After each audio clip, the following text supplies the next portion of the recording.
అమ్మవారికి lotus flower అంటే ఎంత ఇష్టమో అందరికీ తెలిసిందే కదా! అది కాయిన్స్‌తో లోటస్ ఫ్లవర్ చేసి అందులో అమ్మవారిని ఉంచితే ఇంకా చాలా బావుంటుంది కదా! ఈ వరలక్ష్మి వ్రతానికి ఇలా ట్రై చేయండి. చూడ్డానికి చాలా బావుంటుంది. ఫస్ట్ నేను కాయిన్స్ తీసుకున్నాను. అవి నీళ్ళలో కడిగి ఆరబెట్టుకున్నాను. అండ్ తర్వాత నాతో ఉన్న అమ్మవారిని విగ్రహాన్ని బట్టి నేను బౌల్ అనేది తీసుకున్నాను.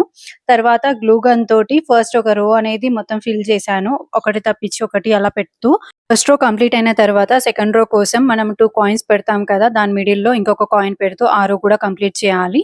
ఓవరాల్‌గా నేను 100 కాయిన్స్ తీసుకున్నాను. బట్ నా బౌల్‌కి వచ్చేసి 63 సరిపోయాయి. రూ. 1 కాయిన్ తీసుకున్నాను. అండ్ మనకు మెయిన్‌గా గ్లూ గన్ అనేదే ఉండాలి. నేను వేరే దాంతో కూడా ట్రై చేశాను. బట్ స్టిక్ అవ్వలేదు. గ్లూ గన్‌తోనైతేనే ఈజీగా అయిపోయాయి. మొత్తం 4 సర్కిల్స్ ఒస్తాయి. అండ్ మళ్ళీ కింద కూడా ఒకటి సర్కిల్ ఒస్తుంది. టోటల్ 5 సర్కిల్స్ అనుకోండి. మనం ఒక రో అయిపోయాక మళ్ళీ ఆ 2 కాయిన్స్ మధ్యలో ఒకటి పెట్టాలి. అండ్ మనం ఇదంతా అయిపోయిన తర్వాత బౌల్‌లో పసుపు, కుంకుమ అండ్ బియ్యం వేసి అమ్మవారిని పెట్టుకోవాలి. చూసారు గదా! ఫస్ట్ ఎంత బావుందో అమ్మవారు. ఒకసారి ట్రై చేయండి అండ్ సబ్స్క్రైబ్ అండ్ ఫాలో చేసేయండి. Thanks for watching. By by.